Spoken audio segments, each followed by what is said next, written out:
Hello, welcome back. Sorry I've been missing for the last few days, but Christmas happened and you know what?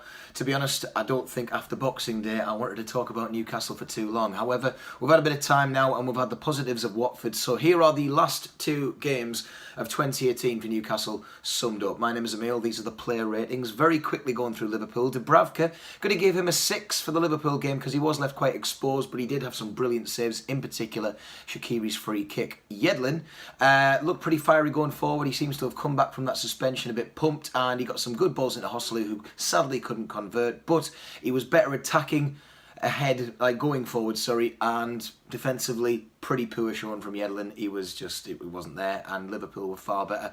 5 for Yedlin. Lascelles had a pretty poor game. Bad start with the first goal, that header where it just didn't even make it out of the box. Lovren obviously shot it in with some good power, and it was the story of the defence. I think Lascelles kind of summed it up. He was unable to clear the rest of the game. He just looked like he was playing catch up when they did attack 3, I'm afraid. Fernandes, probably the worst we've seen from him. Similar to with Lascelles, couldn't really deal with the Liverpool threat, and he was left behind when they did attack. Have to accept it against bigger sides, I reckon, that Fernandes will not look as strong as he has in other games, but he looked messy in the box. 4 for him. As for Dummett, I think he was harsh to get the penalty.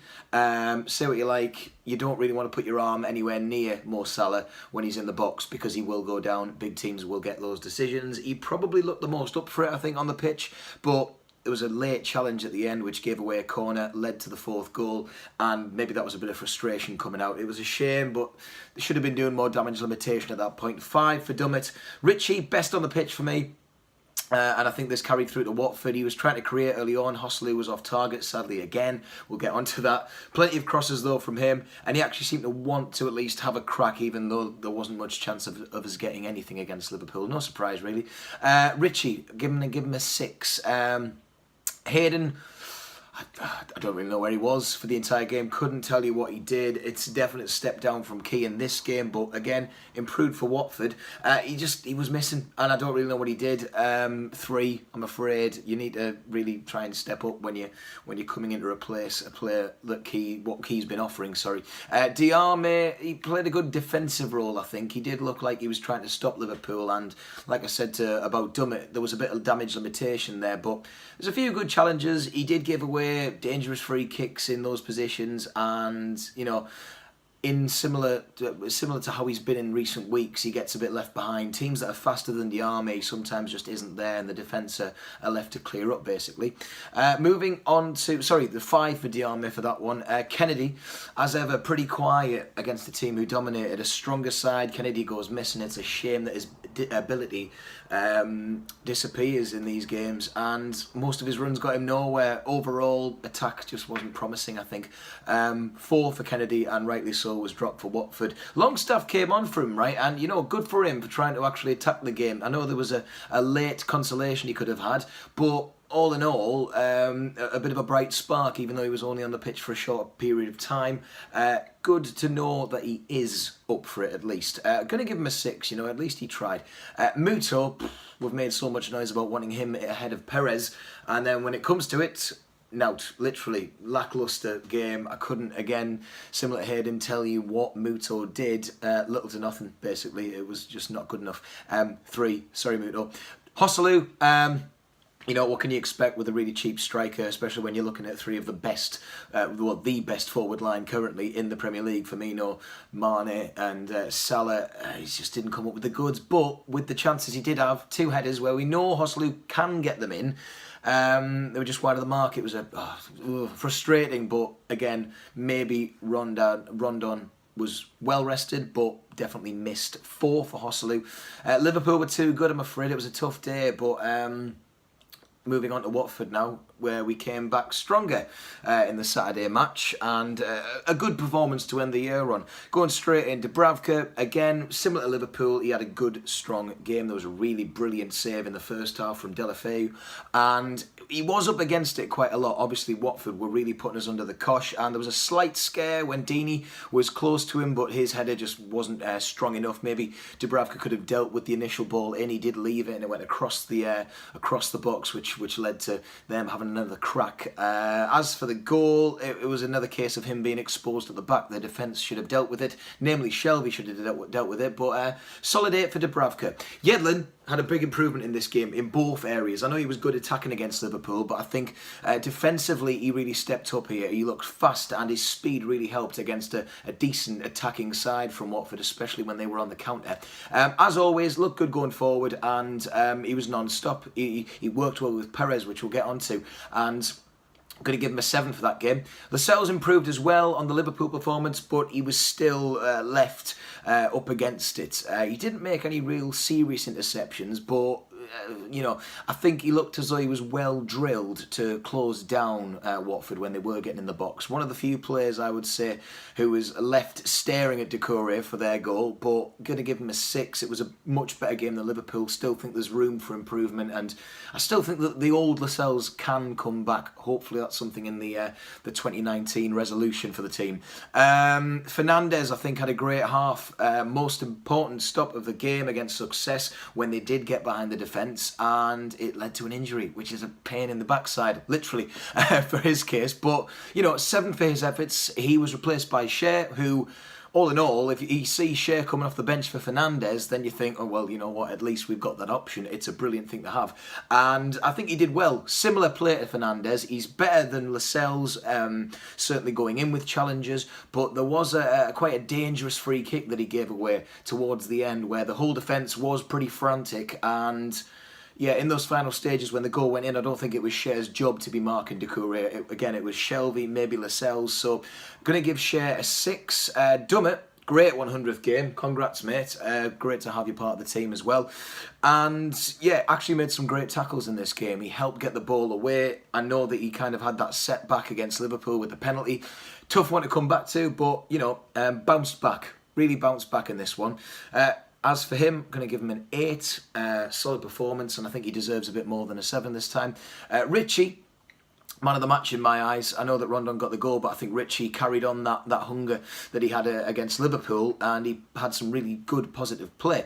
Corners were improving, and he's working on those, especially getting them into the box, and the ball into Rondon, which came from Atsu, was class. Even better was his little jump as he ran towards the advertising boards. He just kind of went up like that as Rondon scored it, and there's the thing, there's the vision right there. He knew what Rondon can do, so that is good. 10 great crosses in total.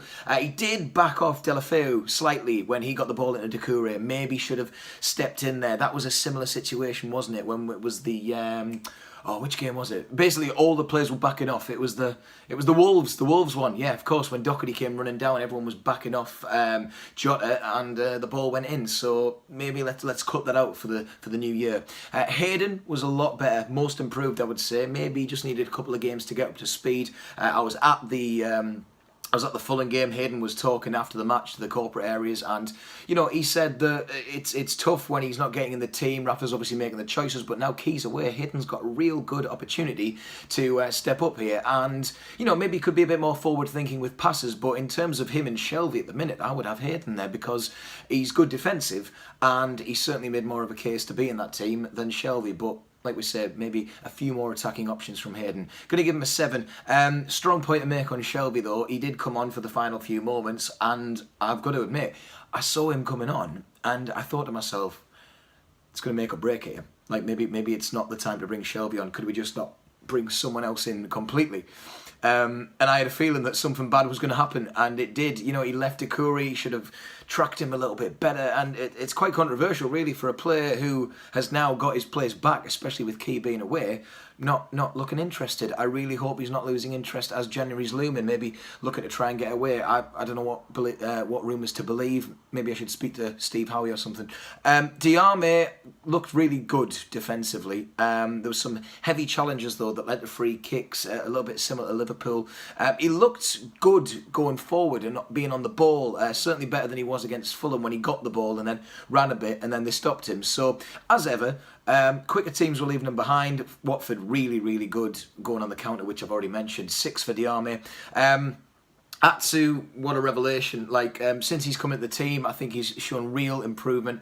And I know he had a slight step back maybe against Fulham, but this game, he was that creative spark that we've been needing for so long. Definitely showing up Kennedy, fighting for that place. And he's one of the reasons why the team has shown like good signs of being together again, because I think that everyone's kind of challenging for places, which is really good from Rafa, especially at this time of year when squad rotation's rife. He worked well with Richie, as I already mentioned, gave that ball to him, who gave it to Rondon, got us the goal, and Atsu never stopped. He really gave it a good go in this game, and going to give him an 8 as well. Perez, much better game than he did against Fulham. Obviously, he was left out against Liverpool. He came back to prove a point, and it was quite strange to see him on the right-hand side. Maybe this is a new area where Perez could play, because he worked quite well with Yedlin. It was a shame about that ball he put into Rondon. I thought that was a nice weighted pass to get it into him, which was an offside goal in the end. But more of that, and continue that form, Perez, please. 7 for him. Really good to come back to.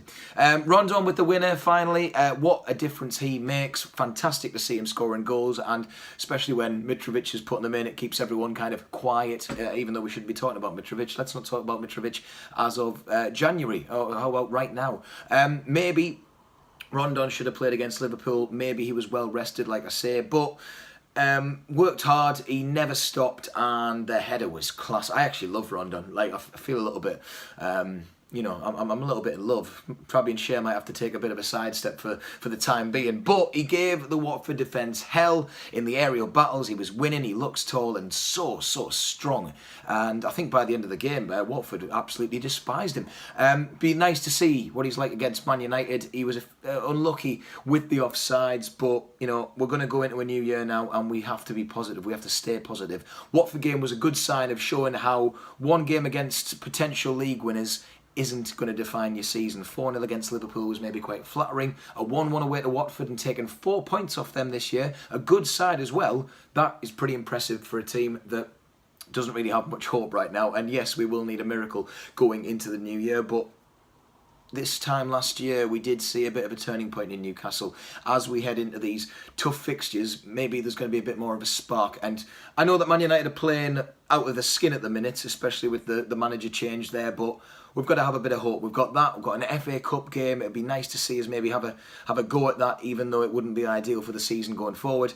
But yeah, I'm going to stop talking now, because as you can probably hear, my throat is knackered. I've done a bit too much singing in Cosy Joe's, and it's time for me to go. Right. See you for the next game, Man United, and we'll just see how we get on, shall we? Catch you then. Keep listening to the podcasts which are coming. I won't stop talking. Keep watching all of the videos that are coming, and Happy New Year. Happy New Year. Oh, God, I'm done now.